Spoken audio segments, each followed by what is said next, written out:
All right. Well, welcome everybody. I'm happy to see everyone. Like I said, we got a bunch to talk about, so we're just going to jump right in. Okay. Today's going to be a heavy lifting day.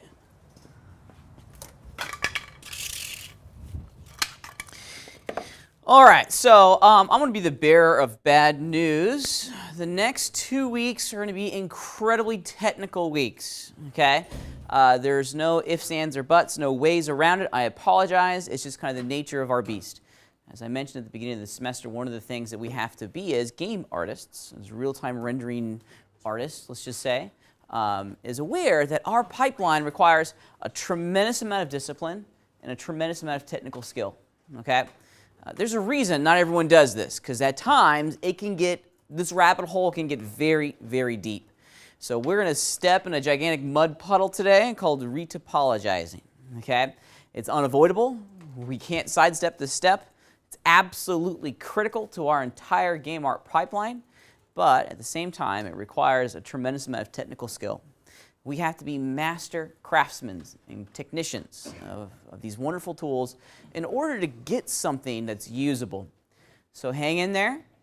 This is going to be a process and a journey of exploration. Okay? This is going to be hard for a while. You're not going to get it this first time out. Okay, this is like the Matrix. No one ever makes their first jump. Okay, lean into the idea that this is something that you're going to have to continue to study, and continue to refine and work at over a period of time to be decent at. Okay.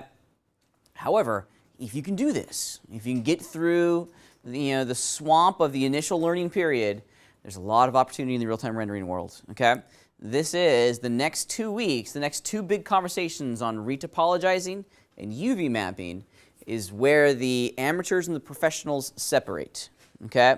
Because if you can retopologize in UV or any art asset, doesn't matter if you're making a science fiction tank or a character or whatever, if you can retopologize in UV, you have now separated yourself from the majority of the artists out there, okay? So there is a defined benefit of getting through this process, okay?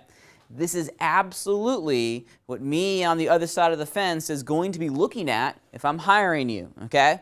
Because anyone can go into Mudbox or ZBrush and go and just put 1 million polygons down and create a cool sculpture, right? But that in its, I mean, you guys have just experienced that in itself is an unusable art asset. It's a piece of raw sculpture. It's just like a lump of clay. We really can't do something with a lump of clay other than just look at it and admire its awesomeness, right?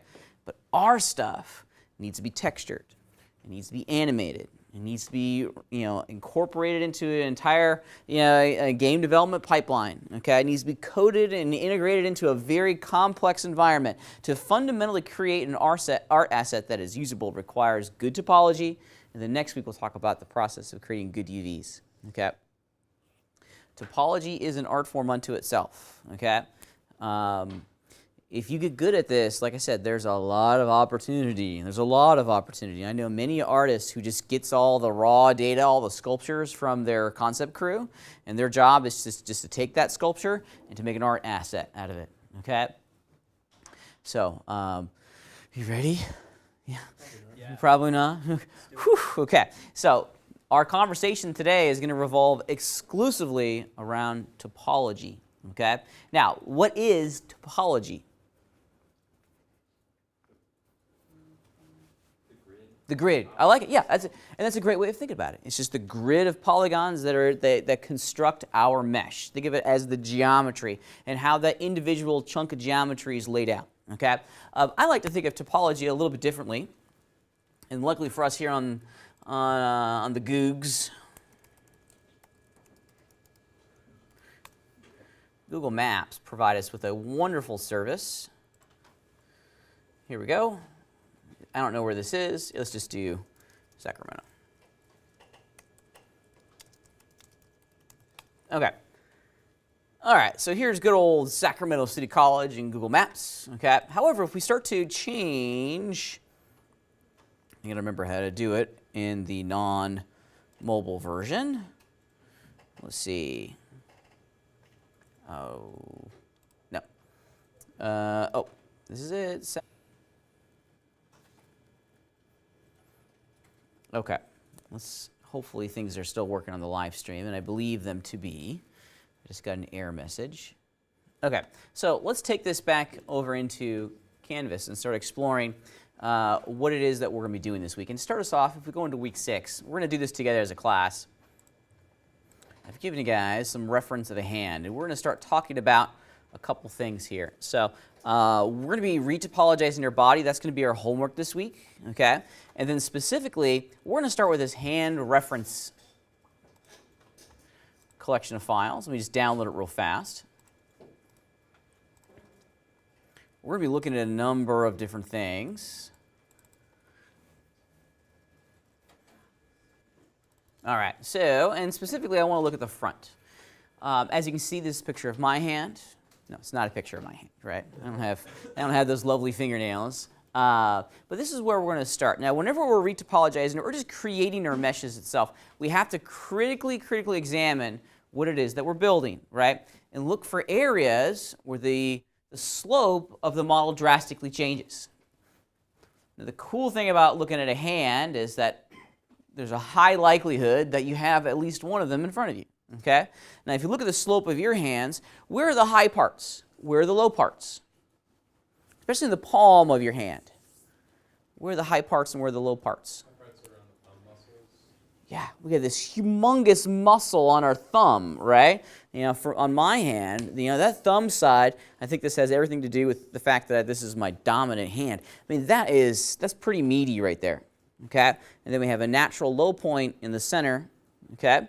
And then another big, this is not so much a muscle, this is kind of a fatty area on your pinky side. That's just kind of the pad of the hand. You know, the pinkies are kind of useless for the most part, right? What do pinkies do?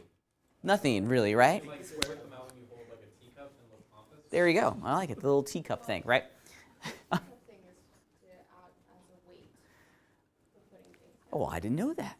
I didn't know that. It actually serves a function. Is it to like not to crash your dish down onto the tabletop? Look at us being refined, okay? You can thank Isabella for giving us our lesson today on that. Now I want to like teach my kids that. That's a good little life lesson. Anyway, okay, we've gone off track.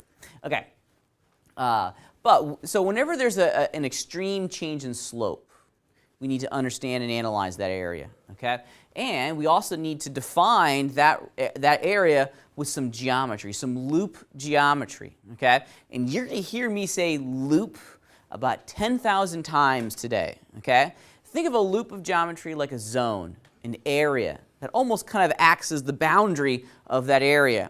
Whenever we have an extreme change in slope on our mesh, we need to define that boundary with a loop. Okay. All right. So here's what I'm going to do real fast.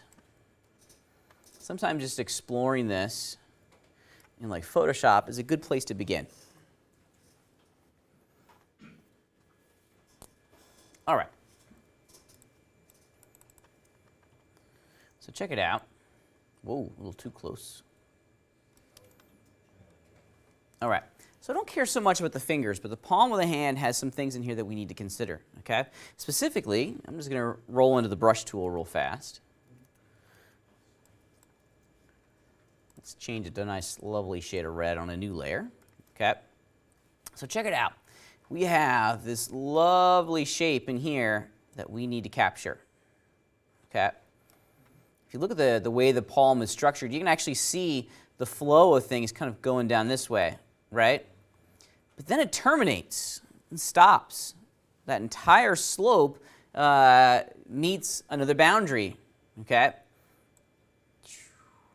That big fatty muscle going down this way. So how in the world are we going to be able to define that slope and then kind of maintain that slope, okay? We do so with a loop, okay? Whenever we have a zone in here, we want to kind of block off that zone from the rest of the mesh, okay? And then we want to integrate that zone with the rest of the model, okay? Something perhaps maybe like this, okay? It's a good practice to go through, by the way, just kind of blocking things out in Photoshop, getting an idea of where all these boundaries need to naturally be, so that when we go over into Maya, we can just start plugging these together. We don't have to think too much about where all these things need to go. Okay, so let's jump over to Maya real fast and start plugging this in and start building a very quick hand. The challenge in this part isn't so much the actual model itself, right? Because if you look at the connected pieces for the hand, what basic simple shapes are we going to use for someone's hand? Some rectangles, right? Maybe some cylinders for our fingers. That's a good natural place to begin. Okay, let's jump over into Maya real fast and get that plugging in and start working. In every sense, what we're going to do is kind of a continuation of our sequence. We're going to block out, but for this in-class example, we're not going to go over to Mudbox. Okay? We're going to do something a little bit different. We're going to use the smooth tool just to get a lot of geometry. So we're going to pretend that we went to Mudbox and did some sculpting, okay? Which will give us a great opportunity to explore our retopologizing tools with these very, very simple models here inside of Maya.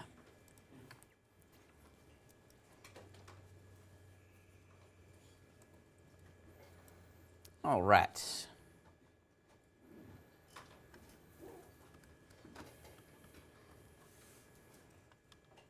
Okie dokie day.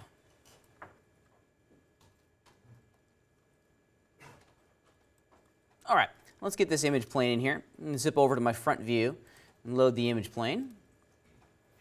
I saved my image plane to my desktop, so let me just go snag it real fast. And I'm just going to do the front one for what we're talking about today. If I was really honestly trying to recreate this model, that side image would have a factor or would play a role. But for today, I just want to kind of bang out a quick model of a hand so that I can start to see what's going on. Okay. One thing, and if you're taking my GCOM 402 class, which some of you guys are in here, we talked about those display layers. I talked about display layers in here in context of very briefly. Yeah, okay, great. Great. So I'm going to create another display layer. I really like putting all my background imagery on a display layer, so I can't select it, right? So it's just there, but it's not really an active part of my scene. So with it selected, I'm just going to create a new layer from the selected object. Let's give this thing a name. Let's call this just reference. There we go. Hit save. Okay. And then, oops. Let's just put it on reference mode. Okay, so it's this third column. We want to keep clicking it until it says reference. Okay, which will allow us to see it but not select it, which is what we're after. Because now we can just jump in and start modeling, right? Let's just do it. I'm going to initially block out this entire thing with a square. Okay. Let's turn on a little X-ray so I can see what I'm doing here. And what I'm going to do is just very quickly, and I mean very, very quickly, try to block out some shapes. Now what I'm looking at down here at the bottom is the hand, or excuse me, the wrist. I'm not trying to capture every single part at the moment, okay? Just trying to capture the width down there. Now I'm going to go into vert mode and start making some pretty big changes to the mesh. I think that's a good place to stop. Okay. Generally speaking, that works, right? But we don't have enough detail in the cube for us to really create a compelling illusion of a hand. Okay. Now, what tool should I look to use if I wanted to continue to slice in some interior geometry here to create a hand? Multi-cut's great. We always love the multi-cut tool. That's a winner. If I hold down the control key with multi-cut enabled. Sorry. There we go. That works pretty well. I've noticed that multi-cut's great. Don't get me wrong. I like the insert edge loop tool as well. Hit the Q key. And let's do insert edge loop tool. And what I like about the insert edge loop tool is it's just very fast. So what I'm going to do here is I'm just going to do one slice at a time. Ultimately, the goal is just to go in. There it is. Sorry, it was not in the selection tool. I was in the insert edge loop tool still. Where is the insert edge loop tool? Yeah, insert edge loop tool. is under Mesh Tools. Yep. It's a good one to commit to memory.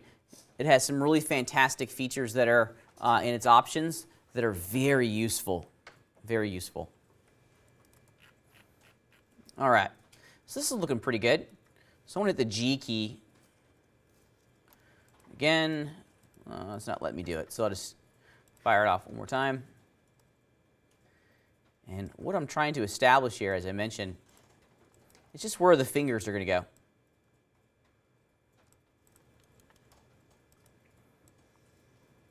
The boundaries of the fingers. Now, I probably should go in and add a couple more loops in here to very quickly, and I mean very quickly, give me a middle point in between the end of the pinky and the beginning of my ring finger, just so I can start crafting this kind of downward scoop, right? That'd be kind of interesting to get.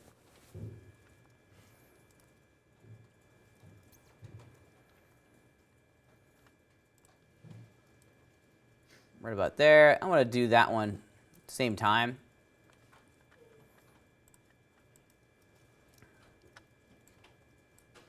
Yeah, that's working.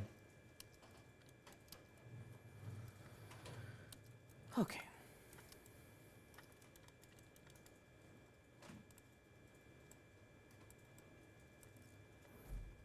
I'm just going to zip through and do them all real fast, and then I'll come back in and edit the location of all these points here in a second. There we go. That's good. Back in my selection tool now. I'm just going to select and move some points so that my model roughly matches the reference. Weird issue where I'm trying to select the vertex selection state and Okay. it's only putting me on object selection. It's probably the insert edge loop tool is still on. Go into your selection tool. Yeah, Okay, so you got to drop it and then. you got to drop it. Yeah, got to drop it. That's the big caveat when it comes to the insert edge loop tool. All right, now if we take a look at what we're doing here, there's some good structure in place already. Okay, there's some great structure in place. I'm going to do one more edge loop for the thumb right around there. And shoot, while I'm at it, might as well do that one. And now I have the ability to extrude out or connect in the thumb to those areas on my mesh. Okay, it's not looking so bad. We're getting there. We're getting there. Chipping away at it. Okay, that looks totally real. Oops. I'm just going to scale this down just to get it a little bit more into proportion. All right. Okay, so if we look very carefully at what we've created here, this is a great little block out of the palm. I want to be able to have some openings up here for the fingers. Okay, that's looking good. Now, if I was to simply just delete those polygons, what I would be left with, let's just do it real fast. Go into my edge selection state, double clicky click. Yeah, I got 4 edges in that opening. That's not so hot. You know, ideally I want to be able to click in a cylinder into that opening, combine, and then merge or target weld all these points together. 4 is not enough. Really, to be cylindrical, how many edges should we have to be at the very least suggestive of a cylinder? 8, I'd say at the very least 6, right? At the very, very least. 4-sided openings and 4-sided cylinders, that's a square, right? 6-sided surface, now we're talking about something that's cylindrical in kind of nature, right? So I think what I'm going to do, personally I'm going to go back in time just to get that surface back. And then one more insert edge loop tool, okay? I'm going to kind of place it right there in the middle, and I'm eyeballing it. I know it's not perfect, but that's okay for what we're doing. And what that leaves me, if I go back to the selection tool, is the ability to do that. And the product is a 6-sided opening. That's enough for me to make a cylinder and then to combine and join all those parts and pieces together. So I'm just going to go in and delete all this jazz real fast.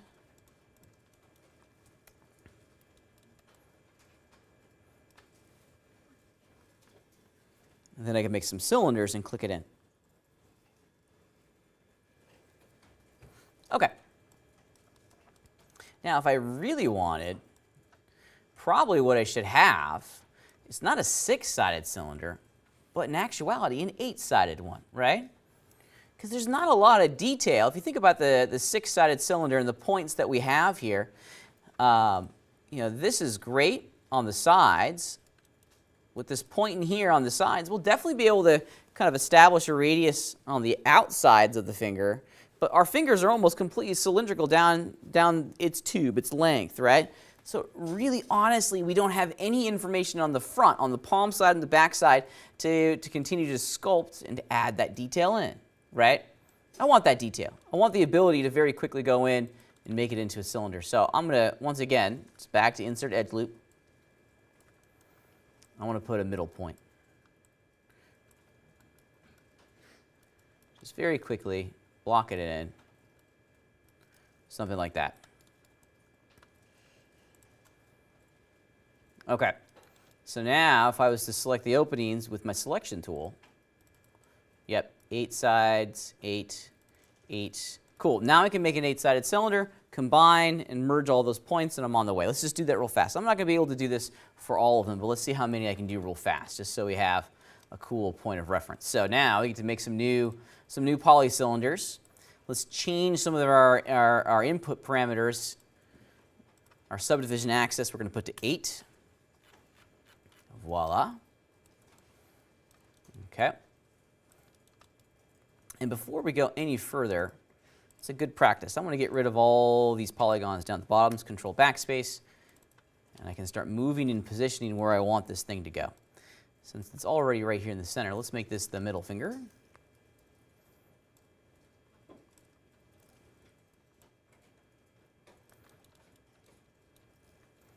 I'm going to roughly establish the diameter at the base here. There we go. Grab all those top polygons and then move them up. Just trying to establish basic proportions here. Not really super motivated to do the details at the moment. Cool. That's a good start. I like that one. Okay. I want to do a straight up duplication of that entire object. Command D. And now I can go back into polygons and continue to move and rotate this thing into position.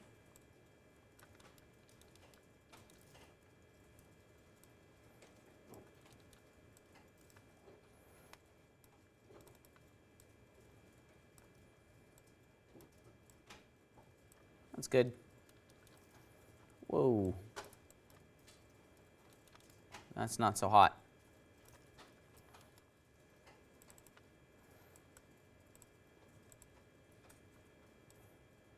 Changing the axis orientation of my scale tool, so the tool handles kind of work with it. Component's a good one, because now it's going to analyze the selection and try to match the tool handle's orientation to that selection. Yeah, that's good. Okay, one more. Just a simple Command D.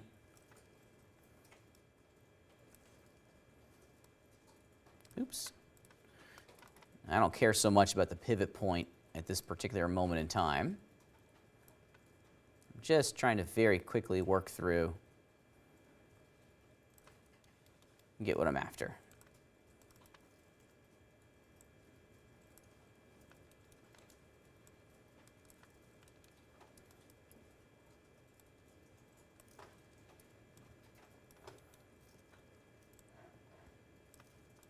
There we go. It's good enough for what we're trying to do. Maybe I'll do the thumb. Well, shoot, I'm already here. Let's just do it real quick. Let's just get all the fingers in there. I'm already here, y'all. Might as well just finish it. That way we can actually talk about how all this gets connected and flow in together. Okay?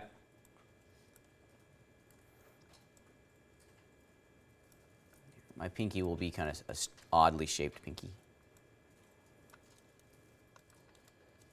As most pinkies seemingly are, right?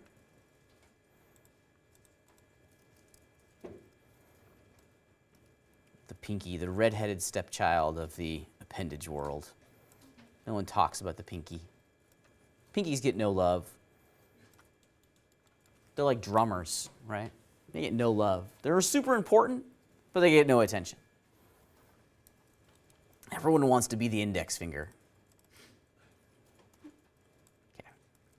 All right, so the thumb's going to take some energy getting in, but this is a good place to start.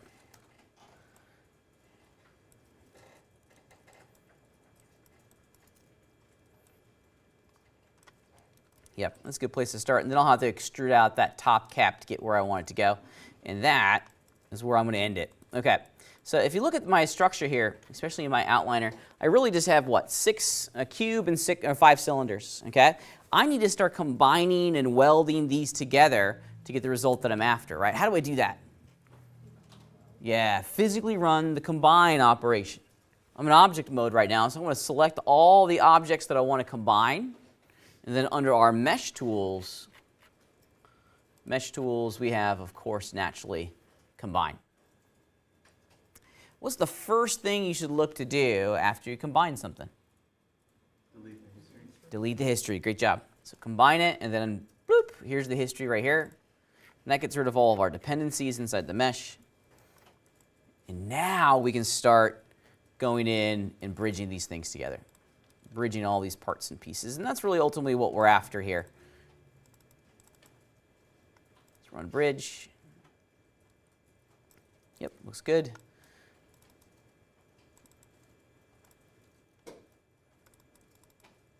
Bridge.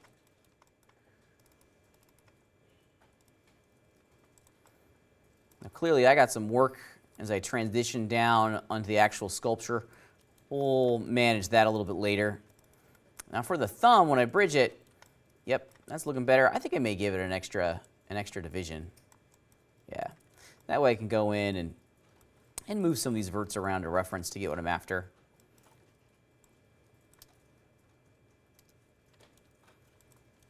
Did you add more sides to the finger?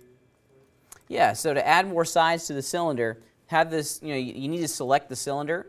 And then in the channel box, and specifically in the input section, it should say polycylinder 1. And then you can change the subdivision axis, which is where you can change the number of sides. Yeah? I do have a quick question with duplicate. It's telling me I have an object selected, and it's telling me that I can't duplicate because there's no object selected. Okay. Interesting. I was just able to Let's see. duplicate it Okay. twice. All right. But when I'm trying to duplicate it from here, it will, So what do you have selected at the moment? this one. Okay, so I just reselected it. Oh, you're in component mode. You're in faces. You're not in object mode right now. How do I get to object mode? You either hit F8 or that little button right there. This button? The one right next to it. That one. Now you're in object mode and you can duplicate. A good thing to have open, Levi, is your modeling toolkit when you're rolling through this. Because another fast way, and here's the modeling toolkit, another fast way of zipping through all of your selection states is in the first row of the modeling toolkit. Objects, verts, edges, polygons, this is UVs. So I like having that on too. Makes it easier, okay? All right, so this is my hand. This is starting to look, let's just say this is starting to look good. Machine restart? But the bars just got shut off. You didn't bump the power cord underneath, did you? What about yours, Levi? Did yours go out too? No, I'm not plugged in. Yeah, but what about the computer in front of you? It's off.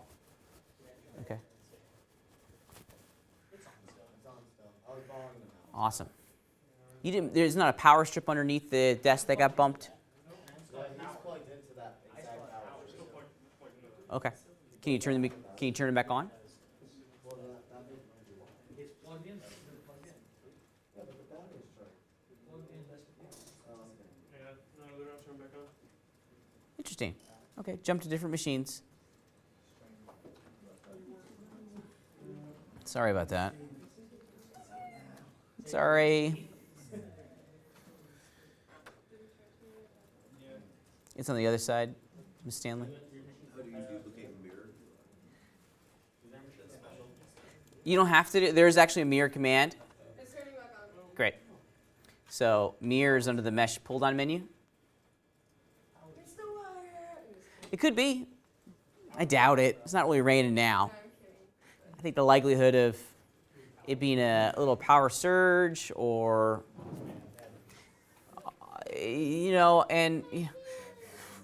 under Sue's desk is such a wonderful representation of this. We literally just have power strips that are kind of at times hanging from the underside of the desk. The furniture situation in here, admittedly, is not good. So deal with it as best you can. I'm sorry. Making the tongue, do I want that curve? Yeah, absolutely. Yeah. I was just, I'll Yep. All right. So this is what I have so far, and let me show you guys something here. The problem that we're trying to avoid. Okay.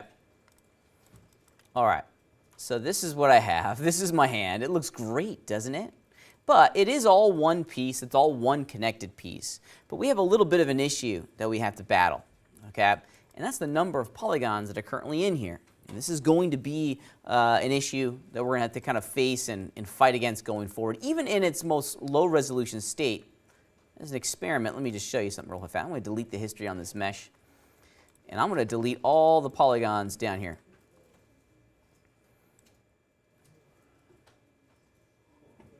Control backspace. Then an edges. Yeah, I got 32 edges down there at the bottom. Why is this a problem for me? Bingo. The head bone's connected to the neck bone, We're all one connected, interconnected piece, okay? So if I have 32 edges, the boundary of my wrist, that means I have to connect that piece to a cylinder that represents the arm that also has 32 sides. That's a lot. That's a really dense mesh, okay? Mo polys, mo problems, okay? We're not trying to reconstruct our mesh with as few polygons as possible. We're trying to correct it in an appropriate amount. And I know that word appropriate goes in finger quotes because everyone's kind of interpretation of appropriate is going to be a little bit different. We're lucky that we are now moving into real-time rendering technology that allows us to have some really awesome meshes in there. Gone are the days where everything has to be like two triangles, right? I remember vividly, I watched a really, really great short little micro documentary yesterday on Westwood Studios. You guys know Westwood Studios? What, Command & Conquer, right? And I grew up playing the Command & Conquer games, so it's the real-time strategy genre has a special place in my heart. And it was a retrospective looking back at Command & Conquer and Westwood and some of the early big-time challenges that they were overcoming in the early 90s when it came to just being able to do a real-time strategy game. And I was looking at the graphics, right? And I was looking at how far we had come in such a short amount of time. In the course of 20 years, we've gone from, literally a 6-triangle cylinder to represent a barrel, okay, to a 200, triangle cylinder. It's just great. We've come a long way. So we're not shooting for the lowest resolution possible, okay? I think in this era, if we can shoot for something that's right around, 16 or a 20-sided cylinder, we're doing pretty good. That's a good place to begin. That gives us a lot of options. So that should be the target in this generation. Of course, this summer we're probably going to get all new hardware, and the next generation of tools will allow us to do so much more. But 16 to a 20-sided cylinder is an excellent place to begin. So I need to start dumbing this down. I need to start reducing the mesh a little bit. I need to start getting it to a point where I can connect, realistically, a 16 or a 20-sided cylinder back onto this guy, right? So that's always going to be the goal, and it's why we need to understand topology very directly, because we just can't do whatever the hell we want to do, right? We got to make sure that all these pieces are working together. The children of our children are going to make fun of us. They really are. They really are. Yeah. I mean, like, you have to do that? I just have to think about it. Yeah, I know, right? On that point, and it shows quite directly how our youth think of technology. I have a 3- and a 6-year-old at home, so I'm reminded every single day of how they view technology and the interface into technology. We have a massive problem in my house because my parents don't have a smartphone.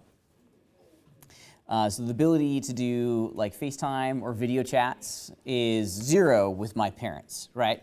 That's a problem for my 3 and 6-year-old because they don't want to talk to grandma and grandpa if it's just an old phone, right? If you can't see them, they don't exist, right? On that point, I don't remember where we were, but we walked up to a computer and instinctually, without skipping a beat, my 6-year-old went up to the computer screen and started tapping on it, right? And he was like, why can't I just like click and drag, you know? Our iPad at home allows me to click and drag. Why can't I do this on every single computer screen? It goes to show you how the next generation is going to be viewing and interfacing with our technology, right? Huh? That's what my mom says. They all have a chip. Yeah. You have to know how to use like Apple stuff. Yeah, anyways. My dad's a teacher, and the elementary school kids are actually using like I forgot what they're called, like MacBooks or something. Uh-huh. And he actually said that these kids don't know how to use a mouse. They prefer like the Well, on that note, stuff. here locally at our community college, you should be very proud of your faculty because your faculty are having some very deep conversations on how to continue the professional development of all of our students. Believe it or not, you guys, notwithstanding, okay, or no, withstanding, you guys are kind of the special group. You're special in a lot of different ways, right? Are we guinea pig? Are we the guinea pig? You're not guinea pigs, but you're computer users. Special doesn't always mean There's a lot of students on our campus that are not computer users, whose only exposure to a computer is their cell phone, right? If you think about it, our smartphones have turned into little miniature computers that act and behave radically different than a desktop machine, right? How you deal with files and folders, the input devices like a keyboard and a mouse. These are all skills that us in this room kind of take for granted because we use desktops all the time. But if you were to go over to other classes on campus, this is something that is a barrier for some students. So things are shifting, you know, in front of us, which is interesting to watch from my perspective at least. So Anyways, back to modeling. I can't combine. It's telling Okay. me I have 2 objects selected, but it's telling me I need to select 2 polygon objects. Okay. Again, I don't know if I'm somewhere where I'm not supposed to be, but here, let me unselect. Okay. You're not in object mode. Why does it keep taking me off of object? I don't know. It could be a modeling tool that's kicking you out of object mode. Yeah. All right. So let's run an experiment. Okay. Let's run an experiment. Crash. No, I'm having, there's 2 polygons on one of my fingers that will not disappear. I have tried selecting them in every object selection state and deleting them, and they won't disappear. I've tried deleting the history, I've tried deleting them from the outline, and they're not. All right. Don't worry about it. Don't worry about it. Okay. Because we're going to do something now. Yeah. Just don't worry about it. Just take a deep breath and go, it's all right, man. It's all right. All right, all right. I'm believing the Matthew McConaughey kind of philosophy of 3. All right, all right. It just broke. You know? I don't know if it's good or bad. It just broke. Box for a week, and I'm back in Maya. Yeah, I hear you. Okay, so one of the things that, one of the really great tools that we have inside of Maya is actually called the Smooth tool. Now, the Smooth tool is buyer beware, okay? The Smooth tool, in every sense, is kind of like it's going to add exponentially a number of polygons into the mesh. And it's going to, I kind of think of it like a candle. It's going to melt our mesh. It's going to add more geometry. It's going to melt everything. It's going to smooth everything out. It does have a function from time to time, and it can be helpful. I want to use the Smooth tool to kind of start to simulate how we're going to be working with our sculpted geometry coming from Mudbox, something that's of much higher resolution and quality than what we've created here with our rinky-dink hand. Okay? So let's just do it real fast. You can find the Smooth tool under the Mesh collection of tools, and it's right there. Look at the options. There's a bunch of options in here, okay, that will change how the Smooth tool is going to work. For what I'm doing, I really don't care all that much. Oops, I'm not in object mode. There we go. Let's try it again. Yoink, okay? There it is. Now we've smoothed it out. We've put a whole bunch of more geometry on the inside of our mesh, and now we have something that looks more like a foam hand, right? That you get at like a baseball game, right? Hi, right? It's really bad, but it's got a lot of geometry on it. in every sense. If we look down at the boundary of our hand, let's just count. Double click. Now we got 64 edges versus 32. This is clearly something that has to be retopologized. It's of much higher quality and resolution geometrically than what we can handle. Okay. Thus enter the retopologizing workflow. Okay. So the rest of our day today is going to be spent talking about the retopology tools inside of Maya. Okay. There are a lot of different tool sets out there that can do something very, very similar. I happen to really enjoy the retopologizing tools inside of Maya. I think they're very intuitive. They're very easy to use. They are far from perfect, okay? And I would say that this is so new of an idea and so new of a workflow that none of the retopologizing tools in our industry are perfect, okay? I think you're going to find the retopologizing tools inside of Maya kind of slow. Lean into the idea that they're kind of slow, okay?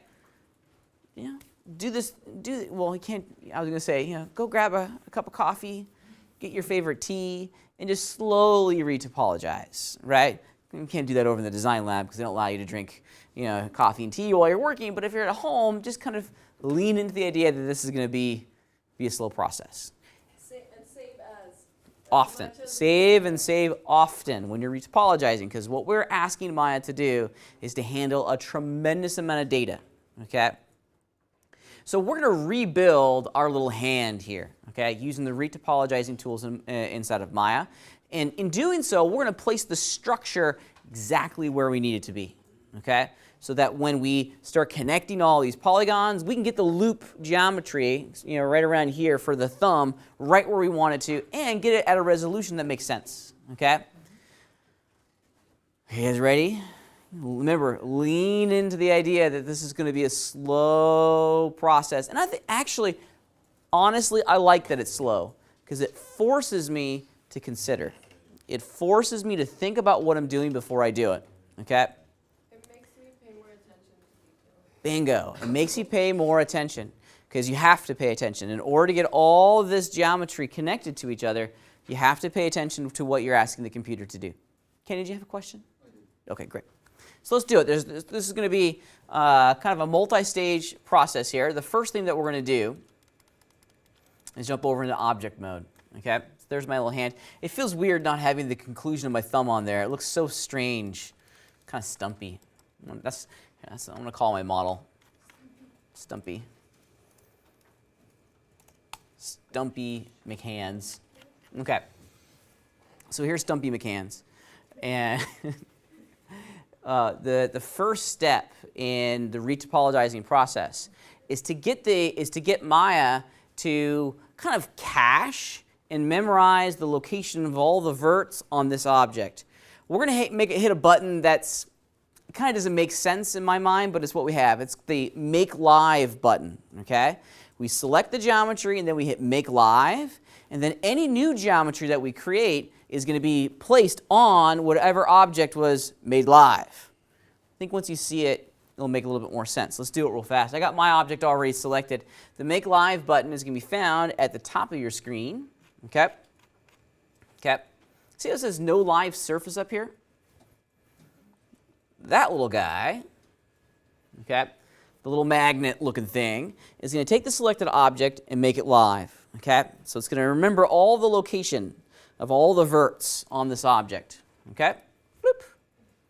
Stumpy McHands is in there. Okay? It goes on green. Okay?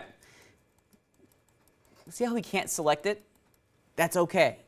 We don't want to select it because now we're going to be creating new geometry on top of our old hand model. Okay? And then we're going to be using specifically a tool called Quadra. Some of you guys were using Quadra to kind of smooth out and attenuate your surfaces. That's awesome. It's a great tool to do that. But really the purpose of Quadra is to draw new topology on top of any surface that's live. I see the live option, but how do you get to changing it from no live surface to live? Yeah, so it's that little magnet icon. Oh, okay. The one immediately to the left. Yeah, I got it. Cool. All right, so let's look at how Quadra works, because Quadra has a lot of different options, and to their credit, the developers down at Autodesk have done a pretty decent job of giving us a powerful tool, but there's a bazillion keyboard shortcuts that extend the power of the tool to do a number of different things. I'm not Mr. Keyboard Shortcut guy, so here's what I'm going to suggest that you do and study. Okay? So if you fire off Quadra, we'll talk about these options here in a minute. Larger point being, down here at the bottom, they list all the keyboard shortcuts. You're going to want to take a good solid look at this because there's, like I said, there's a bunch of different keyboard shortcuts for one tool. Okay? This is very Autodesk, by the way, right? It's just kind of their almost their developmental kind of attitude. One tool, you have to have like 8 fingers and 12 toes in order to make that one tool do whatever it is that you want to do.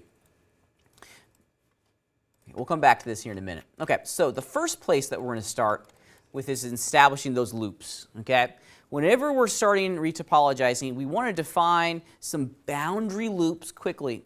I don't care about what's called the field, okay? And the field are the grid of polygons inside the boundary. Those will kind of take care of themselves. What I need to initially establish are the boundaries, okay? And what resolution that boundary is going to be, okay? So, important resolution thing that we need to establish is the bottom. How many edges do we want to have going around the bottom? Let's do like 16. I think that's a good place to begin, okay? So, this is how Quadra works. It's pretty neat. Quadra, and I'm going to zoom in here at the bottom, okay? Quadra allows us to left click and throw down some green dots, okay? Can you guys see that in the projector? I apologize. They're very faint. You'll be able to see them locally on your computer, hopefully a little bit better than you can here, okay? So I just drew 4 dots by left clicking on the mesh. As you orbit around your scene, you'll see that those dots are glued to the surface, right? That's what the Make Live button was doing, right? It understands the location of all the verts on the live mesh, and all these dots are now being placed on the mesh itself, okay? So what are we going to do with these dots? In every sense, we're creating all the verts for future geometry, okay? So I've created 4 just by clicking with the left mouse button. Now to get a piece of geometry, hold down Shift, okay? Notice that my cursor is inside those 4. You're getting a little highlight. This highlight's saying if you were to click right now, you create a polygon. Bloop. Okay. I'm going to zoom out just a little bit more. So I'm going to do 2 more dots. Shift. Oof. There we go. Okay. The other keyboard shortcut that I would recommend that you memorize, and this is kind of an odd one, is the Tab key. Okay? The Tab key is going to allow you to extend out an edge. So really you only need those green dots for the first couple, and then you can just use the Tab key and extend it out. Now the Tab key, when we pair it with the middle mouse button, is going to create an entire row for us. Okay? So Tab, left mouse button, single extrusion, Tab, middle mouse button, it's going to do an entire row. Okay? I'm going to go back in time a couple steps. All right. So big picture goal here is that we're trying to get to 16. So we got 1, 2, 3, 4, 5, 6, 7, 8, 9, 10, 11, 12, 13, 14. See how smart it is? It's bending the polygon around the shape. 14, 15, and 16. And I'll just pull this one over here. Okay. Excuse me. All right, now when the verts get close, I'm just left clicking and dragging, and it'll weld them together. It's a pretty smart tool. Okay. So there it is. That's starting to look pretty good. I really, really don't like the distribution of the polygons going around that band at the bottom. I hate that, actually. That's a problem for me. Okay. I really would like all these polygons to be kind of evenly distributed along this band. Some of you guys were experimenting with this earlier. The Shift key will allow us to smooth it all out. See how it's starting to kind of relax? Come on, these ones, not so much. We don't have enough geometry down here at the bottom to really smooth it out. But the smooth tool is going to start to space it. Sometimes you just got to manually go in and say, all right, you're there, so on and so forth. So we're going to focus on the boundaries initially. And then from time to time, I just do a good double check. Yep, I got 16 edges down there. Let's go back to Quadra and we'll start working. Okay.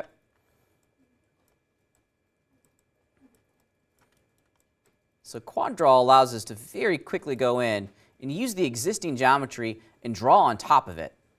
And all of that new geo is going to be placed right on the mesh. Okay.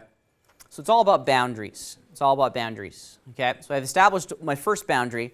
The next boundary that I want to start to get a handle on is this little boundary around the thumb, because I really want to make this palm area in here. That's an important part for me.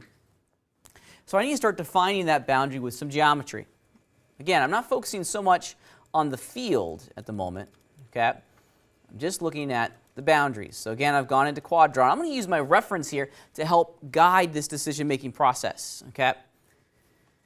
Since all of these individual strips, these individual loops, need to be connected to one another, we need to be mindful of how many polygons we're adding inside of the loop. Now that bottom boundary loop has 16. I'm going to create another loop here. I don't know how many I need, but I would make it, kind of divisible by 16. Okay, or powers of 4. Powers of 4 work really well. So I had 16 down there at the bottom. Maybe I have either 8 or 12 going around the palm, this, to get my thumb. That's a good place to begin. If my math is wrong and it doesn't connect in, I can just add 4 more edges into the loop, and I can continue working, right? If we work on powers of 4, we can step up the resolution of each one of these loops to get the result that we're after. All right, so here we go, Quadra. So I want to have a loop going right around in here. So I'm just going to left click. And you certainly could do something like this. I've seen people do this all the time. Just put the dots down first. Some folks just like having, gotta be careful with the shift key from time to time though. Now what I'm doing here as I put these in is that I'm being mindful that this this loop is eventually going to have to get connected to the rest of the mesh, okay? So I'm kind of looking down a little bit, okay? I'm looking down and saying, hey, could I do that? That works, okay? Let's extend it out.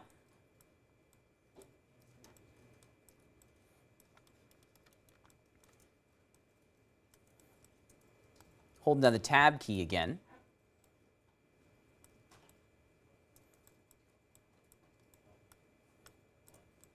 All right. I'm trying to make my structure as even as I can.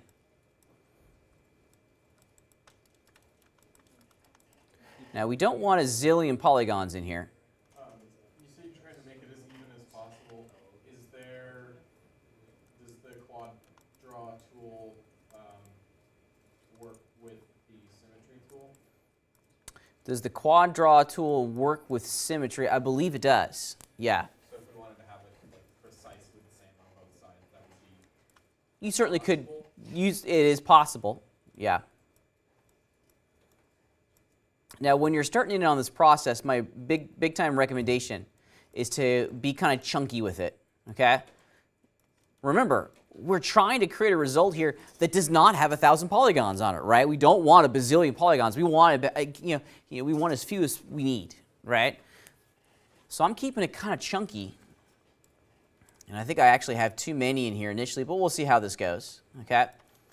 The big time idea that you want to continue to apply in this process is boundary and shape. So as I go across the top of the hand here, in order to maintain that shape, I'm going to need an edge here to get the side of my hand, okay? It curves out a little bit, so I'll probably need another edge in the middle if you hold down the control key while quad draw, you can do a loop slice. So it's all about placing the verts where we need them to be in order to get the shape that we're after. So like I think I need another one right there to hold the shape. That was control. All right. Ta-da! Now I have another boundary. Okay? I'm going to drop the tool real fast. And in my edge selection state, I'm just going to double click on one of the boundaries. I got 18 edges in there. That's actually not a bad place to begin. I like that. That's a good start. That's a good start. Let's go back to quad draw. Let's get the boundaries up here too. Okay. So sometimes when you're doing shapes that are generally consistent, these little dots can really be helpful. Okay? Because now I'm going to make the poles. This is going to be like the north. This is going to be the south, east, and west. Okay? And then we can just split the difference. Bisect them to continue establishing the structure that we're after. 1, 2, 3, 4, 5, 6, 7, and 8.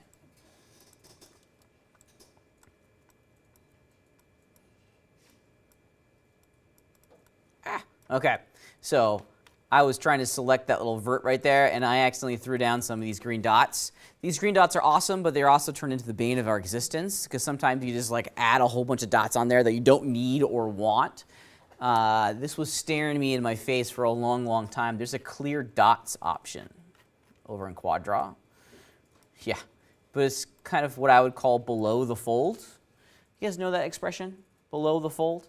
It's an old print term from the newspaper industry. You know, classic newspapers were folded in half. Everything that was above the fold, that was like the most important news, right? The headlines went above on the top half of the newspaper. And if you were below the fold, right, those were kind of like secondary or less important news articles. So if you're a big fancy journalist and you were above the fold, that you were someone, right? So below the fold, there's clear dots, which, as one might imagine, bloop, they all go away. Okay. There we go. And does the clear dots option clear all dots on that object? Yeah, you got it. So just make sure you're ready to clear them before you clear them. All right.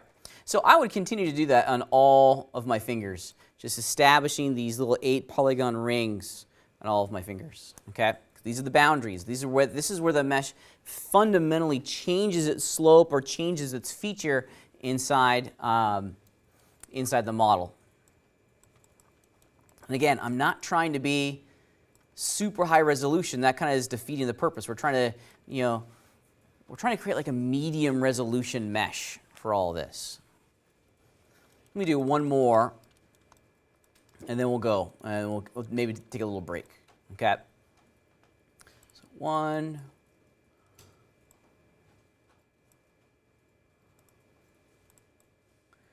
Can you guys start to understand why this is such a slow process? A little bit, yeah. It's slow, admittedly. You notice the way you said you enjoy doing it, though? It's kind of just like a connect the dot kind of puzzle in 3D. It certainly is a puzzle. Yeah, definitely kind of the kind of thing I could just sort of just like accidentally work on for a long period of Yeah. time. Because it's not, I mean, it's involved, but it's not, it's less like, I feel like I probably won't run into the issues that I sometimes run into with big models where I go, oh, hey, there's like a polygon like morph inside of this object, and you need to figure out a way to like connect these vertices so Yep. that you have, it's just sort of a click and do. Yep.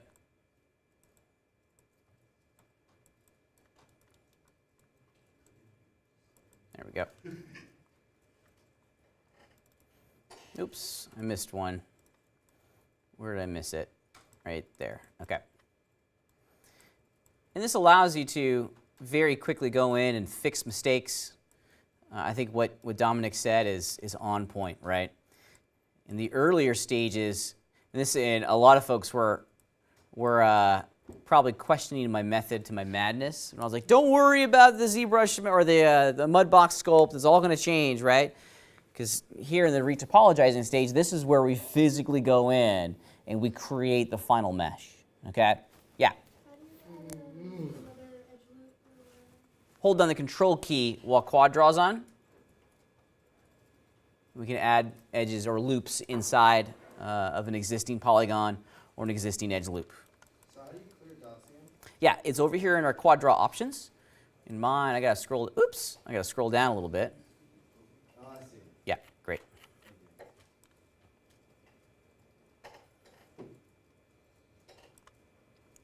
That's not fun. There we go. All right. So what do we do with this? Now that we have some boundaries, and clearly I have a lot of work in here that I still need to do, what's the next stage? Well, once we define all the boundaries of where these massive plane and surface changes take place, we need to start connecting the field, literally filling in the grid, okay? And this is done a number of different ways, okay? For me personally, I try to very systematically go through it, okay? Start on one side, and then work your way up, okay? Or excuse me, work your way around. Like I'm going to start down here at the bottom, and I'm going to hold down the tab key, do a little edge extend, and those will connect there. Those will connect right there, okay? Like that. See, I'm just working myself around this loop, okay? Now, as you work around, you want to go in one direction. I'm starting from the bottom, working myself up towards the top. I'm going top to bottom, top to bottom, top to bottom, okay? And then once I get to a point like I have here, I need to start going from left to right. So if you look at this shape, what we've created here, this is a pole, okay? This is where the boundary of one loop is going to intersect with the field of the rest of the model. Now, I'm working from the bottom, going up the top. So as I extrude, I have to do that, okay? I'm going up now, okay? What happens if you don't do that? Well, we have to make sure that we maintain quad polygons. So you definitely could come across like that. This is fine. You're going to find that the structure is kind of the same. But you just need to be aware that, I guess in the big picture, what you can't do. So this is, I'm going to go back in time, excuse me. Okay.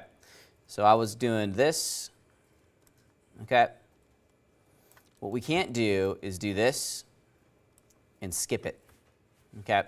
We have to connect to every single vert on that row.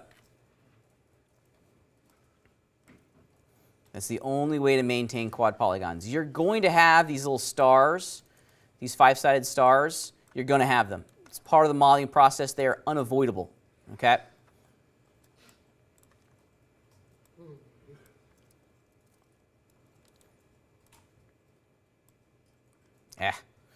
This also happens from time to time. This is an extension of how unperfect our tools are. Maya is stuck in extrude mode right now. Okay, if you look carefully, and trust me, Autodesk knows that Quadra is awesome, but not perfect. Okay, everyone in our world complains about Quadra for a reason, because it is not entirely perfect. See how it says extend there? I don't want to extend that vert. Okay, I don't even want to, I want to extend the edge eventually, but now it's like permanently stuck in extension mode. Can you see that? I need to get it back into the move mode. So be mindful of the color. When it's red, we're moving. When it's green, we're extending. It should turn off after you hit tab or let go of tab, but from time to time, unfortunately, it doesn't. Or just hit tab again. Yeah, that's sometimes. Usually I do an accidental extrusion. Then I'm like, oh my gosh, it's stuck on. Hit tab, undo a couple times, hit tab again to kind of get it, to kind of reset the toggle. All right, so now check it out. We have another star up here that we have to manage, another five-sided star. We could keep going like this, right? But maybe we should start re-examining how we're structuring this, okay? That's a big polygon out over there. What may be better is to continue north and then to bring this one over here. Because what that allows us to do is to make some connections, okay? I'm not worrying about this stuff yet. That's going to come. I'm just focusing on one boundary and one loop at a time. If you start managing all the boundary loops at the exact same time, see, look, I just got stuck again on extrude, you're going to go crazy.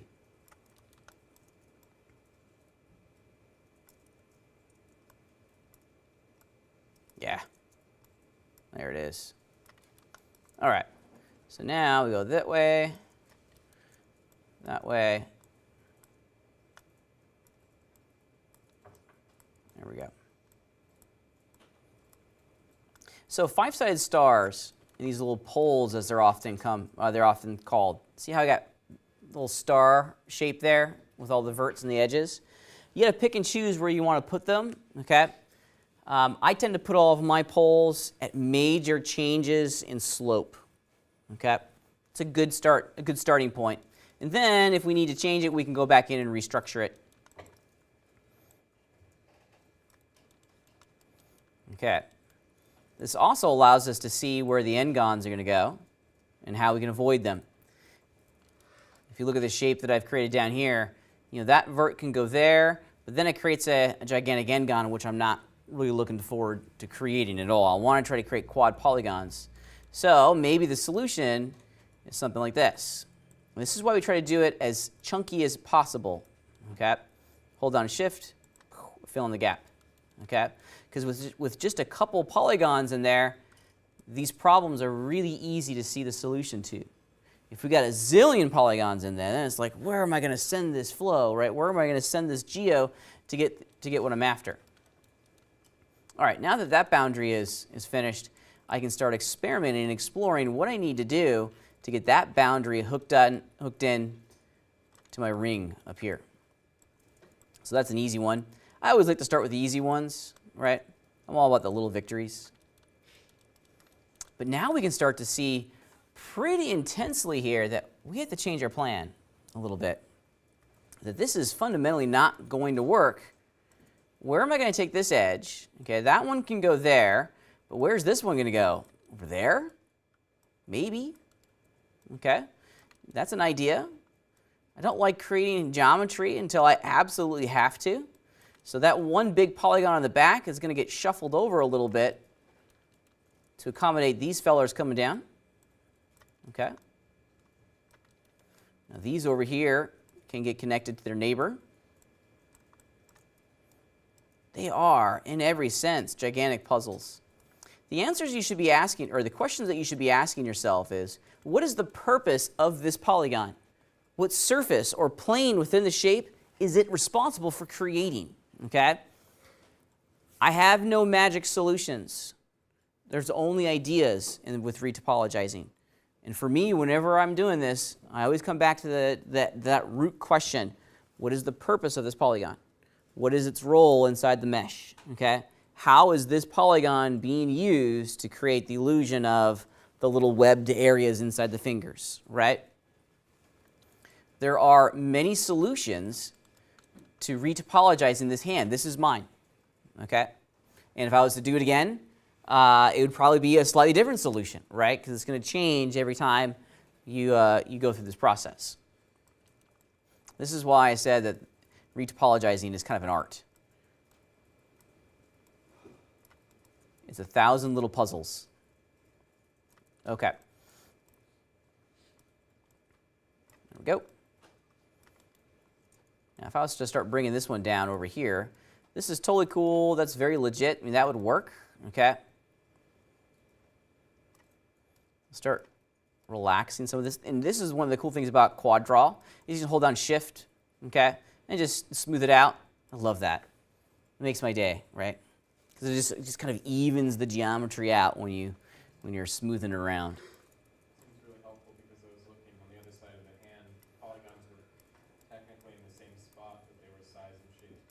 Yeah. So the Relax tool just kind of skips having to manually adjust all that. Another suggestion as we go through the process of retopologizing this hand real fast is be methodical. Like I just did one row. I wasn't distracted by the other boundary loops in the other area. I was like, I'm just going to do this one row, right? It's like solve one problem before you start tackling the next. Figure out one puzzle, like all of this stuff is going to come straight down before you start getting into the next one. Like I said, be methodical. Now my solution here is probably not going to work. I'm going to need some more geometry down here, or I'm going to need to rethink this a little bit because I'm already starting to run out of space, okay? Which is part of the challenge of all this, is figuring out the correct little formula to get where you're after, which is why it's so important to do all the boundary loops first, okay? By having the ring finger and the pinky done, I then can start bringing down some of this geometry and figuring out how it's going to connect into the backside of the hand. There's a very, very high likelihood that you're going to have to go in and redo this a couple times, okay? Like I am not liking some of this stuff.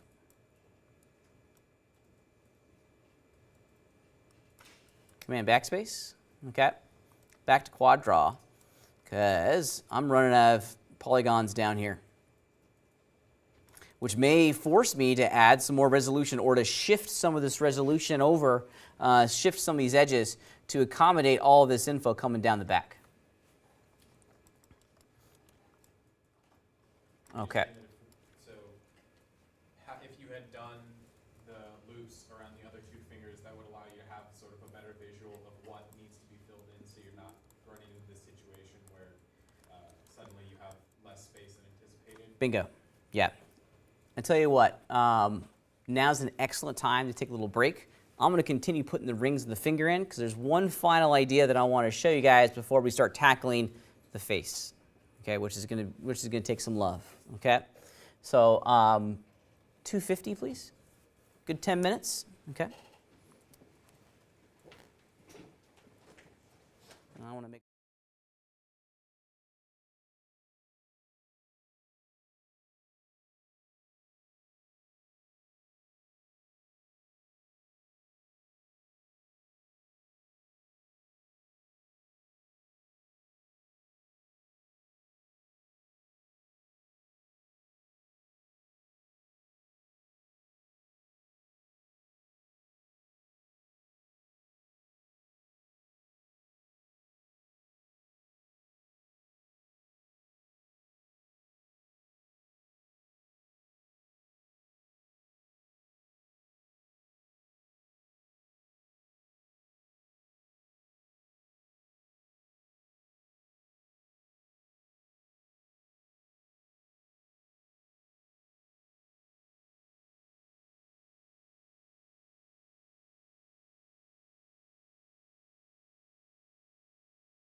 Okay.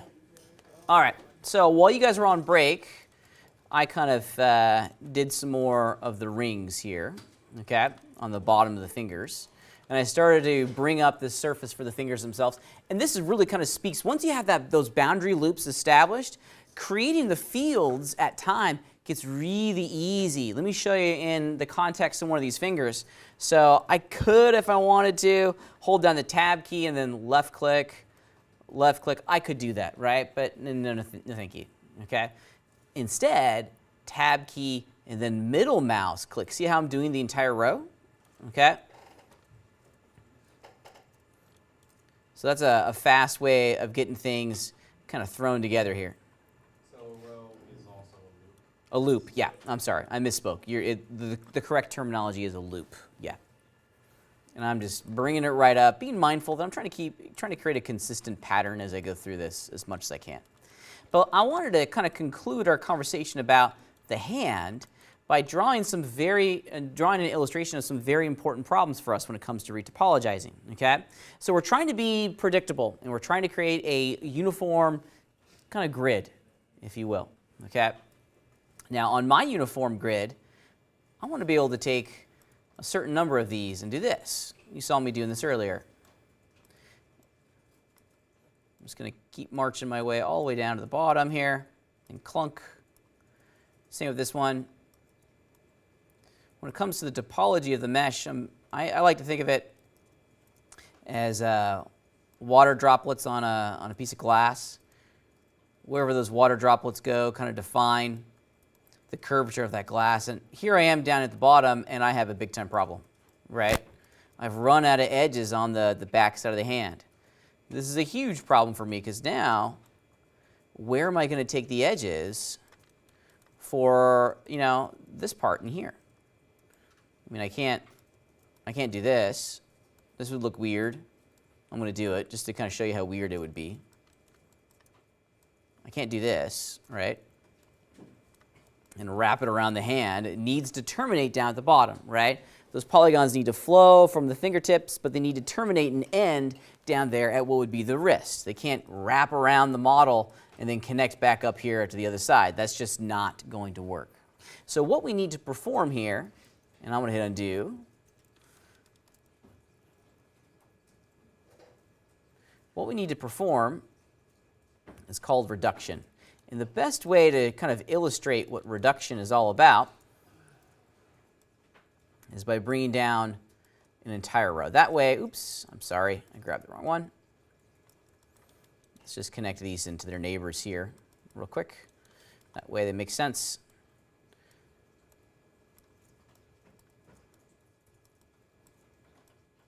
There we go. So be predictable, make patterns. I have these two rows of polygons here being responsible for connecting the fingers, kind of like the webbing in between the fingers. So I'm repeating that pattern across the entirety of my mesh. Be predictable. Okay, there it is. So now I'm free to start bringing the rest of this jazz down this way and this way.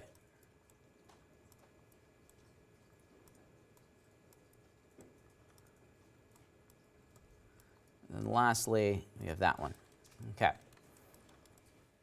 So I'm going to drop the tool for a second and just go into my edges, and I'm simply going to count the number of edges that I have down here at the bottom of this row. So I have 9 edges that need to get to flow vertically down to the wrist that need to connect into 1, 2, 3. That's not going to work. 9 to 3 is never going to work. It has to be a 1-to-1 connection. So we need to perform what's called reduction, okay, where we change the flow and we start condensing these polygons down so that they work. If you zip over to Canvas, I've given you a really great illustration of what mesh reduction looks like. It's in the Learning Resources section on week 6. Here it is. It's just a picture, okay? And this picture really kind of shows quite wonderfully the goal here. So if you look at the original, we have 5 separate edges. 1, 2, 3, 4, 5. So we're going from 5 to 3. Okay? So we're reducing 2 vertical spans out of the mix while still maintaining quad polygons. Okay? So the way we do this is we create these little V-cuts on the interior of our field like this. Okay? And then on the next step, the dotted lines, we delete the dotteds. Okay? And then we also delete the center guy, which gives us that over there. Let's see this in action. We're using the multi-cut tool to create those little V's, okay? And then we're going to start slicing and dicing, slicing and deleting, okay? And this is going to start to reduce the number of edges that are flowing from the north going down to the south, okay?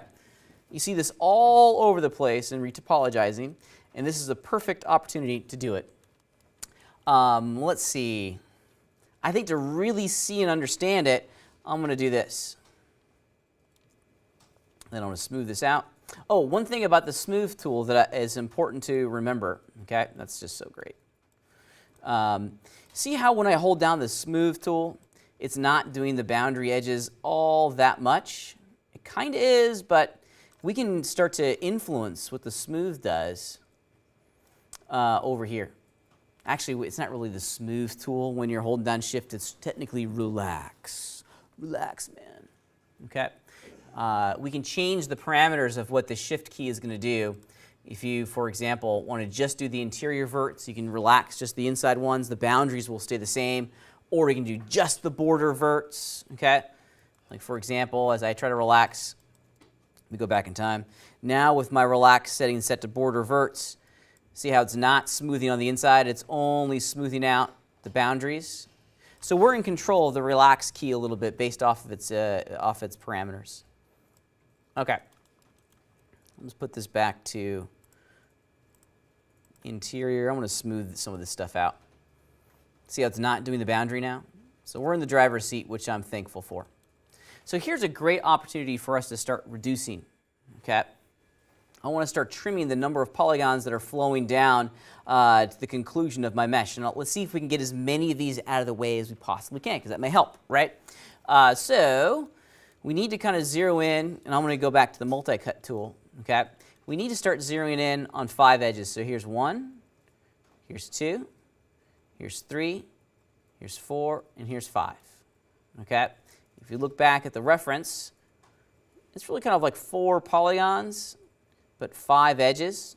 Okay? And we really want to center in our attention on these interiors. So here's the V cut. Okay? Can you guys see that? I just realized that it may be difficult. Can you guys see that? Yeah? Yeah. Levi, go ahead. So, the smooth tool, I don't have it in my options. I'm holding down the shift key. The shift key. And then left clicking and dragging kind of smooths out all the polygons. Yes, but would you go to get to the, see, I don't even have, like, if I left click and shift, it won't let me smooth. Are you in Quadra? I see a Quadra. Yep. And then I'm in Quadra options. Mm-hmm. And, It's under relax. oh. And I apologize. I misspoke. It's not the it's not the smooth command. It's technically the relax command. All right, let's go back to multi-cut. I'm going to create these little V's. Okay. So you have to figure out where you want those V's to go. And looking at it, maybe what would make the most sense is to do the V cuts in here.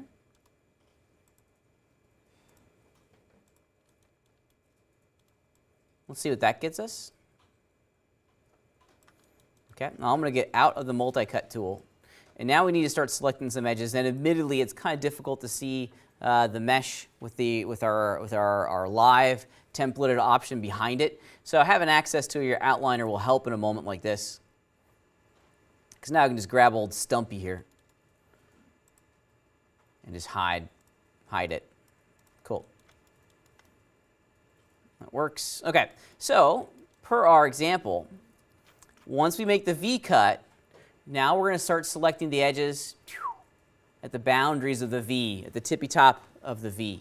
Okay? And we're going to delete them. So we're going to delete the boundaries and then the inside as well. Hello. Look. Not the makerspace. If you go over in the Cosmetology, go that way, you'll see a gigantic sign that says makerspace. Yeah, you're welcome. All right, so I'm going to grab some edges. I'm just double clicking here. So there's the two boundaries. Can you guys see that? I apologize if you can't. I hate the fact that it's like this light salmon. And then most important, when we're deleting edges, how do we delete them? Command backspace. Yeah, Command backspace, Control backspace. I do Control backspace just because it's easier. And they're gone. Now on the V, we also want to get rid of the center one. But if we did Control backspace, we get what we want. Okay? Same thing. Double click there. Double click there. You can even grab that one. Control backspace. And now we're reducing the number of polygons that are flowing down our mesh. Okay? I still have some more reduction to do, but I've gone from 9 to 5. That's a pretty big reduction. How many do I have at the bottom? I've already forgotten. 3? Yeah. So maybe I need to do another reduction over here, or maybe another reduction over here. Let's try it.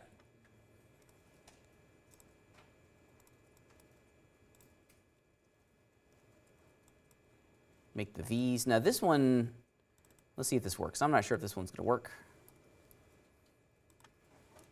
Yeah, that kind of worked. Worked enough, as they say. Didn't solve the problem of going down here. But I'll have to reduce maybe once again. Continue my pattern.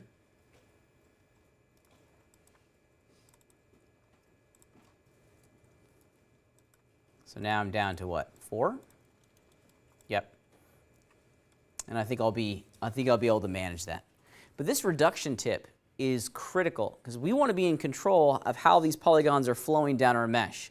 We don't want to have a zillion polygons all just kind of chilling down there at the bottom. Okay. Let's turn Stumpy back on. Display, show selection. Let's return to our object and return to Quadra. Because now let's see how this works. And FYI, you can noodle with your geometry all day long. I find myself doing this more than I should, just sitting here going, huh. I'm both the right person to be a Reat topologist and a wrong person to do it, right? Because I am a little OCD. Actually, I'm not a little OCD. I'm very OCD, right? Especially when it comes to my geometry. I like to have everything in like straight lines and like evenly distributed, right? So, you know, I can get pretty nerdy about it very quick. So I have a problem that I need to solve, but I think just some additional reduction is really what this solution is going to be. We want to try to avoid triangles as much as we can. Triangles are the bane of our existence, okay?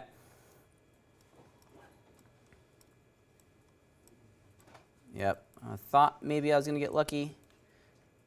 And I guess to a certain degree I kind of did. We just need to weld those two verts together and we're on our way. So you weld them together, does that automatically delete the excess edges that are going to be there? Should. It's good to double check. Yeah. I'm going to double check it. I'm going to hide good old Stumpy again. Here's how I hide it, honestly. The number 3 key, which subdivides your mesh. If you see a really weird pinch or something go black on your geometry, it's usually a doubled up piece of geo and an unmerged vert. Hitting 1 goes back to our original cage, and we're on our way. So welcome to the world of Reat Apologizing, okay? Let's turn Stumpy back on. I like Stumpy. I'm going to name this guy Stumpy for a while. If we go back to our surface and run Quadra, at the conclusion of this is where the relax just is quite wonderful. Because I really don't necessarily care about how I'm putting these together. Because at the end of the day, I want to use the relax tool to evenly distribute all these polygons across my mesh. Okay? The product of this entire process is polygons that are generally the same shape. See, I have some really thin ones over here, which represent the boundary for my thumb, and then some really big ones over here. I need to fix that. The relax tool just does such a wonderful job of doing, I mean, it's like, boof, I'm done. It just takes 2 seconds to kind of spread everything out with the relax tool. One power user trick when it comes to working with the relax tool is soft selections, okay? You can use soft selections with the relax tool. If you hit the B key, it activates soft selection, but if you press and hold the B key, you increase and decrease the range of your soft selection. So if you only want to relax, just like right here, just turn on soft selection, press and hold B, make the range of the tool pretty small, and then you can kind of localize your smoothing just to one area.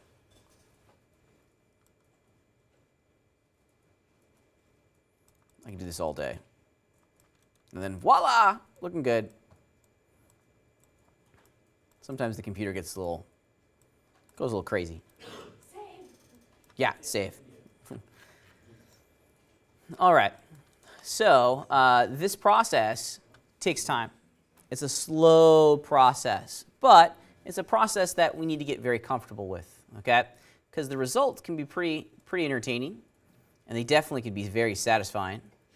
I mentioned before that I'm into dinosaurs, okay? I'm into dinosaurs, okay? Here is my Reat Apology dinosaur, okay? Now this is not where I started, right? This is where I ended. Where I honestly started, let's hide this thing. Oh, you know what? It may not show because I used a special trick, but let's see if I can get it to show. Yeah, this, now it doesn't have a material on it. Hold on one second.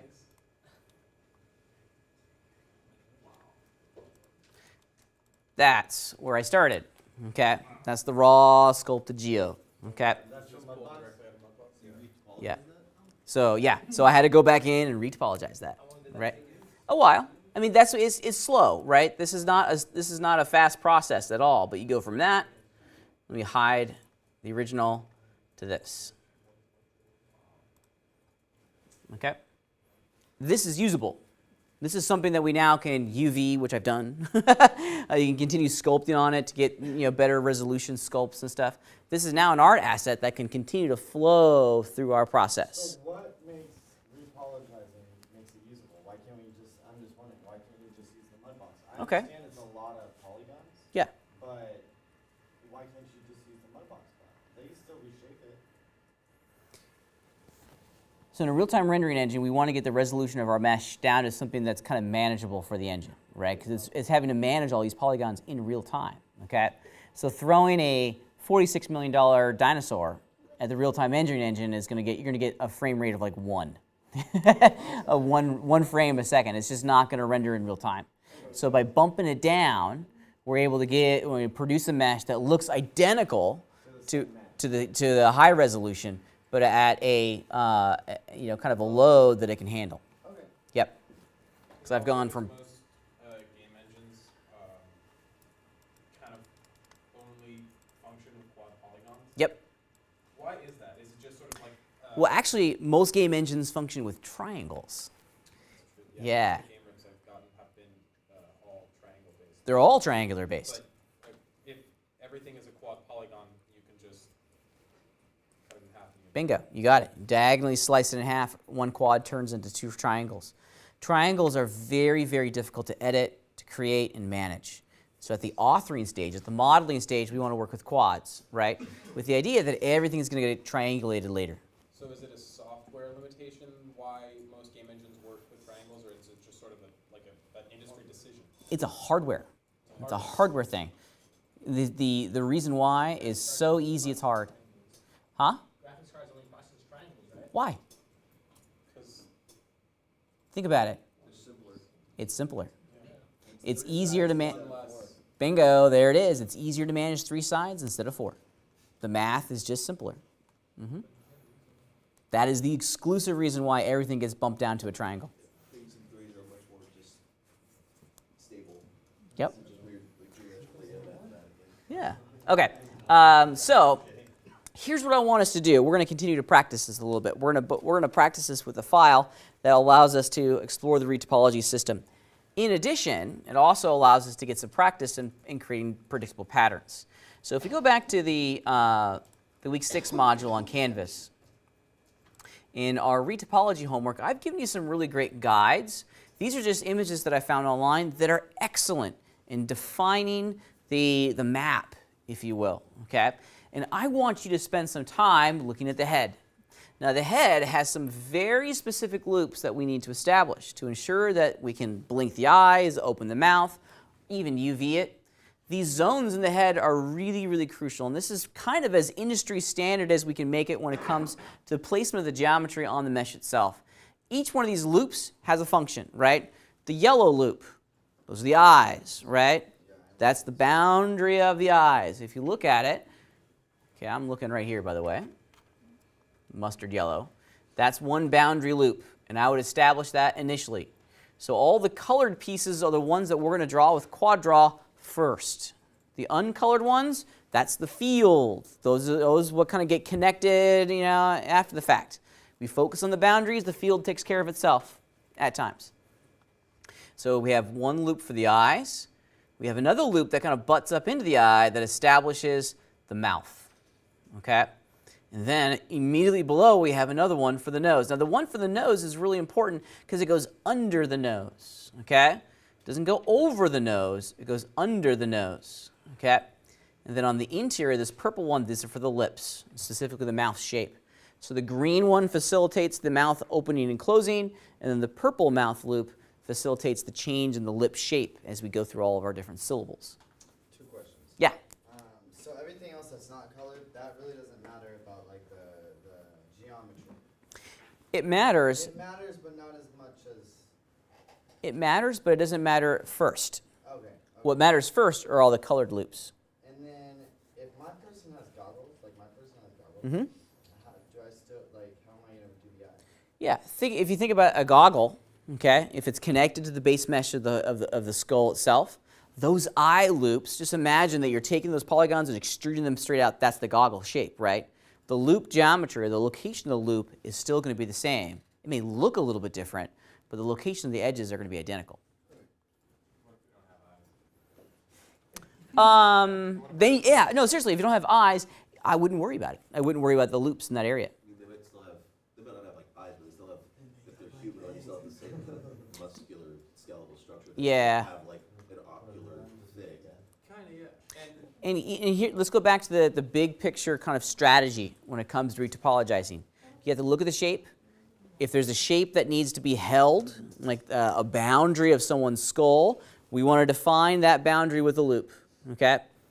So if you have, like what Taylor's saying, maybe your character has Has a big brow. a big brow. I want to have a loop that defines the boundary of that brow so that it holds that shape. So, and a concave nose is sort of the same principle. It would just be. Yeah, same principle as this nose here. We want to define the boundary of the nose, and then the field inside of it, that's just a grid of polygons. Okay, so I want you to practice this a little bit, and it requires some practice, and I want to help you guys, kind of get the experience that you need. However, we're going to practice with something that's really a lot of fun. Okay. All right, let's look at this one, headscan.zip. This is going to be our playground for the next couple minutes as we explore the Quadra tool and how to create all these loops. Okay. This is physical scanned geometry.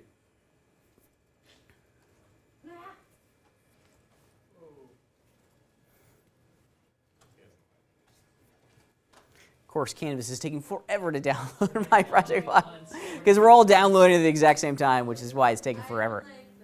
You don't like this? Yeah. So I didn't scan this, but this is scanned data. We just got a 3D scanner here on campus, so we're going to be starting to incorporate that technology into a lot of our curriculum. So I wanted to show you what real actual scanned data looks like, right? So this actually comes from a crew called 1024. And I have forgotten, or 2410. Let's just do a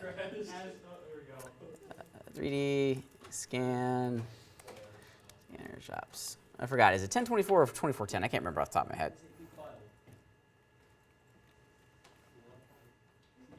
Oh my gosh. 1024, right? I was it right. 1024, oops. This is like a raw file though. Yeah, this is not actually the raw file. Okay, The head would be one thing. this is not it.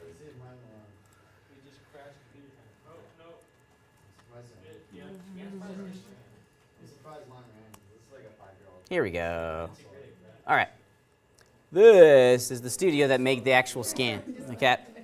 in our world, scan data is actually having a very big role. You know, our world is shifting underneath us.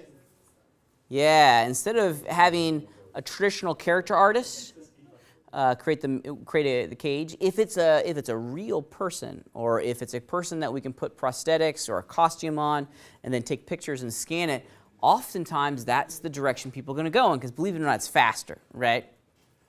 So what folks are doing now, and this studio is probably the best, 1024. They are masters at scanning. Okay, so I didn't scan this guy, but it comes from this data set, and I think this really kind of illustrates quite wonderfully where we are going with our technology. Right? We're not just creating geometry; we're actually taking real people with real information, and then we are scanning it with lasers. Now, the point field that we create with these laser scans is intense, and I think this close-up really kind of shows you the resolution that these scans are getting. We are capturing physical pores on this individual's face, which is just mind-boggling, right? What the scanner is producing is geometry. Geometry of a pore, right? Physical 3D information for a pore of someone's skin. Now, I've kind of taken the scan. If you want to play around with it, and I encourage you to do so, okay? This is just one of the free models that they provide. Down at the bottom, I mean, look at that. That's crazy, y'all. You can just download this scan data set. It is huge, okay? It is huge. I think if I remember correctly, the body is like 50 million polygons or something like that, right? It's nuts, okay? It's absolutely nuts. So I kind of did y'all a favor, and I chopped it up a little bit, and we're playing with just the head. Let's take a look at it.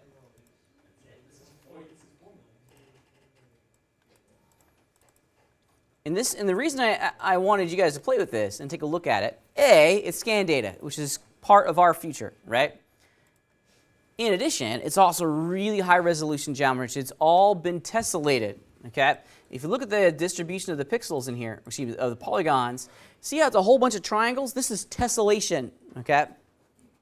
We were playing around with tessellation in Mudbox last week, right? Unusable. Unusable. So we need to knock down the resolution and retopologize this character so that we can actually continue to run it through a game art pipeline, okay? I mean, shoot, check it out. This dude didn't even shave well that day. And this is, honestly, I had to bump this down in resolution because it was crashing Maya pretty consistently. This is why we don't do high-end 3D graphics on IMAX. Okay, you know, the graphics cards that we have in these IMAX aren't really what the high-end professional guys and gals are using. So I had to dump it down in resolution quite significantly just to get something to work. So imagine that this is actually of much higher resolution from the raw scan data set coming from 1024. So here's what I would like us to do. Let's get good at working with the Reat Apology tool set. Okay? This provides us with an excellent opportunity to make the face. Now, as you're going through this, I would encourage you during our practice here just to kind of focus on the mask, if you will, of our character. Look at the reference that I provided you guys on Canvas. Shoot, do some more reference checks. I mean, this information is very accessible.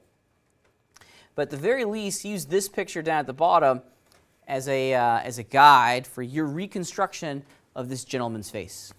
Okay? This is going to be a puzzle. Okay? Lean into the puzzle. Remember the big ideas. Create the boundary loops. Create the boundary loops in powers of 4. So 12, 16, 20, 24. And a loop of more than 24 is probably way more than you need. Personally, I would start at 16. Keep it basic. Keep it chunky. We're not trying to describe every single detail, which is another reason why I chose the scan data, because it is impossible for you to describe every single detail in this laser scan, right? I mean, you're not going to be creating loop geometry for the eyebrows. And yes, this is what hair looks like when we scan it. Kind of strange, right? Yeah. No, it's his hair and his eyebrows, and there are his eyelashes in there. It's interesting how the laser reads the pupil of the eye. Isn't that crazy? It just goes in. Well, it's because it's not reflecting, it's being absorbed by the pupil. So it doesn't get any light back, therefore it thinks there's nothing there. Right. It looks so weird. Crazy. It looks crazy, right? Creepy. Whole fish, and the people's just like, Yeah. Awesome. All right, let's get to work, and I'll walk around and help you guys out as you start to create the loops and start plugging all this stuff together. Ready, set, go.